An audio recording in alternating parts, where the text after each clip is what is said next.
and begin to deal with what's happening in our country and in our world in relation to the very issues that Kat has mentioned and that this organization addresses, we need to try to have a sort of holistic understanding how critical the situation has gotten. And we all know that we're like the frogs who are just, this water is getting more and it's getting hotter and hotter and hotter. Now, for me, I have always found a lot of instruction. There's such information in knowing history. One of the reasons why the women's suffragette movement formed was because, remember, this is a time before AA. This was a time before women had any rights. A man could come home, he could beat his wife, he could beat his children. She couldn't call the police. He had the right to beat his wife. He had the right to beat his children. And if the woman wanted to divorce him, she could not leave with any money, even if she brought money into the marriage. She could leave if she wanted to. She could take a small suitcase. She could take anything that she could pack into that one suitcase, and she could not take the children. The reason these women wanted the vote so badly was they thought, if we had the vote, we could do something. Even looking back at Prohibition, it's interesting, because you look at it, you go, oh, Prohibition, that would have been awful, but look at why it was women mainly who fought for Prohibition. Same thing. Maybe if the men couldn't drink, once again, before AA, before any kind of sobriety talk, it was such a scourge, and they thought, well, if it's against the law for the men to drink, then maybe they won't beat us and their children so much. Now, if you think what it took for women at that time, the psychological issue, the characterological issue, what it took to form the kind of mass movement at that time, just even to get the women's right to vote. And remember, and if any of you haven't watched it, there was an HBO drama years ago. It's got Angelica Houston and Hilary Swank called Iron-Jawed Angels. Anybody seen it? Yeah. I'm sure it's still on. And it's a wonderful dramatization of Alice Paul and an aspect of the women's suffragette movement.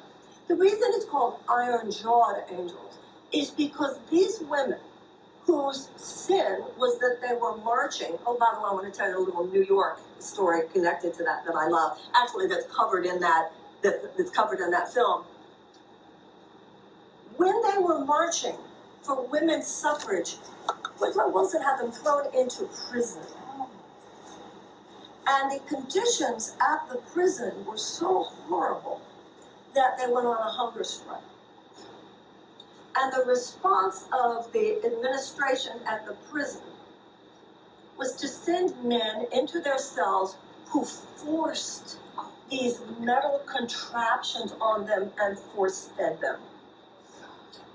This is what women before us were willing to do in this country to change things. The story about New York that I love, and certainly the elite of this country look down on it. Even when you look at someone like Eleanor, I'm reading right now a biography of Eleanor Franklin Roosevelt. How many of you are watching The Gilded Age?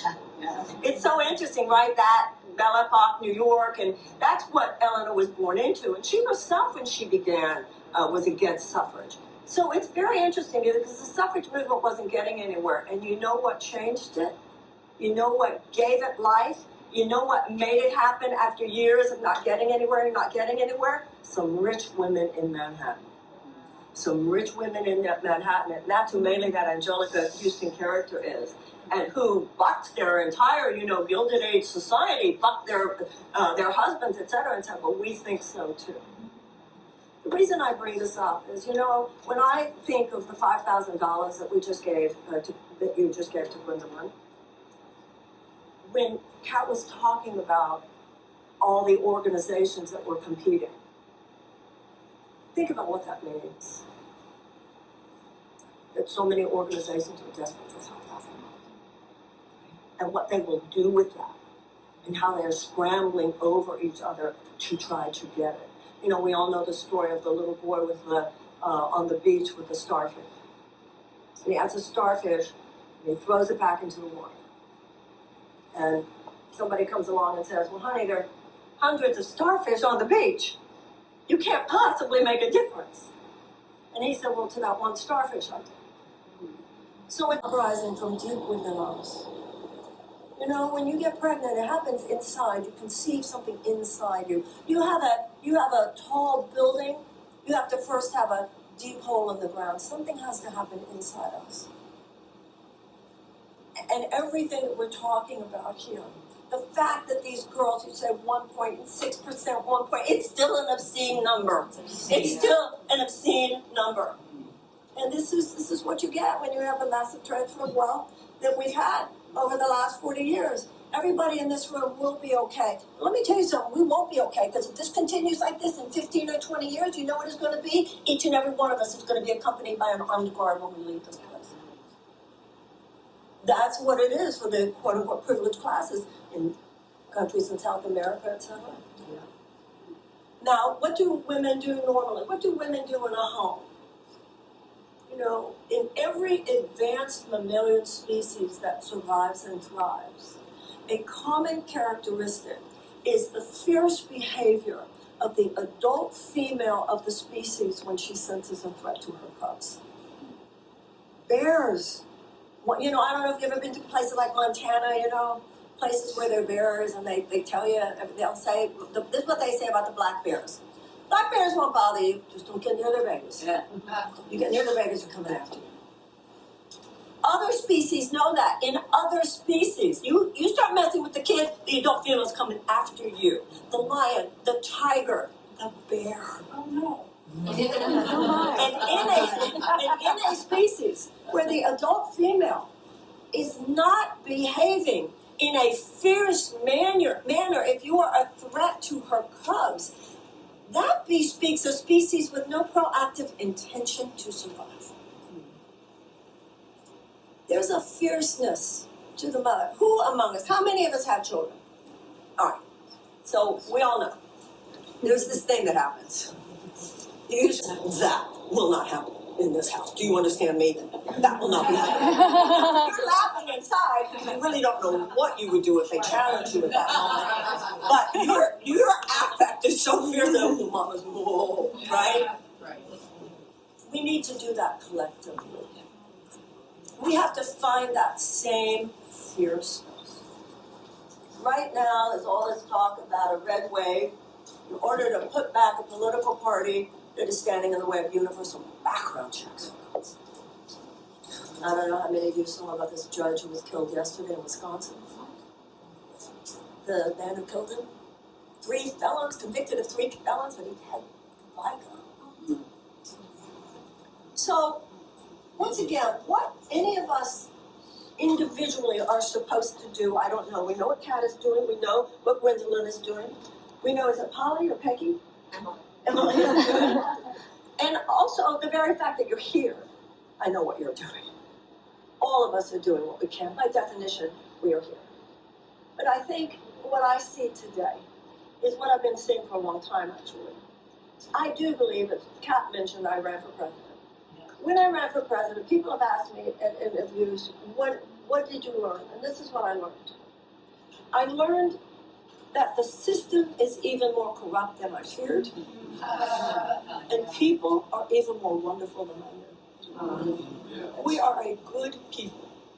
And you can look at issue after issue on guns, on women's reproductive rights, on Medicare for all. You can look at issue after issue. The problem is not the people. We are a good people. I'm not saying we're better than anyone else, but we're as good as anyone else. There's a dignity, there's a nobility. I've been for 40 years in a career going all over this country. The problem is not the people. But we all know that we now live in a situation where our political system has become little more than a system of legalized bribery. And the will of the people is not really being done. If you don't have the money to play in the game, and the first people to be just considered expendable are our children. And in every species except for ours, it's very obvious that the adult female will not stand for that. And that needs to be the case in ours as well. Now, when the Dalai Lama said if the world gets saved, it will be because of the Western woman. And it's always grated on me a little, because I really don't think we need any man's verification. With all due respect for His Holiness, to be we who are clear about that. And also, I'm sure I don't need to tell anyone here, other countries look at us and just can't even look at us. Yeah. And particularly women. Every woman in this room, and I see there's a man as well. Yes. Each of us in this room, no matter who we are, if you're even in this room, our level of privilege. The vast majority of people in this world don't have anything like it. Because you know what? We could make a difference. And private charity is important. I've found it.